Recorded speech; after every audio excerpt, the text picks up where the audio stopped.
Hey Caleb, so I'm Mrs. Johnston, your new teacher at Epic. I've been talking with your grandma, and it sounds like we're a little confused on what to do in IXL. I can't see your work yet, so I'm not sure what you're seeing, but it sounds like maybe you haven't taken the diagnostic.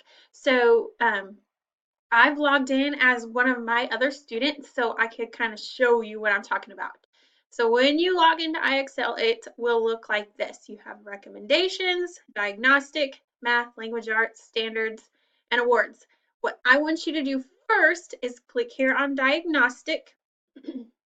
If you haven't answered any questions, it's automatically going to pop up two different boxes and let you choose which question you want to start with.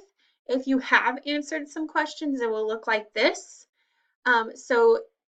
To keep answering more questions so that it'll give you more recommendations, you'll click up here and it will give you more questions. This test will keep going and going and going. There's no end. So I want you to work in it for 30 minutes every day this week. And that is going to help us to see what areas you need to work on. If you Once you get done with the diagnostic, and it does give you some areas to work in, you can find those areas right here in recommendations. So I'm going to click there and you can see this student has some recommendations on some things to work on.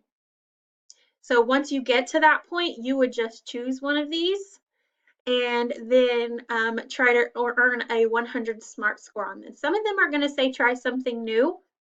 But I want you to focus on these ones that say from the diagnostic arena, because that means those are the kinds of questions that you missed. So you just click on it,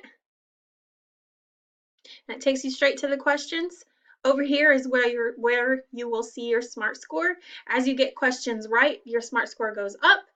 As you get questions wrong, it'll take them away. So it's kind of like a game. You'll get them right, and you'll get really close to 100, and then if you miss one, it'll take it back down. What I want to see is that you get 100 on these skills that came from the diagnostic arena. So hopefully that helps you to understand what to do in IXL. Let me know if you have any more questions. Can't wait to meet you. Bye.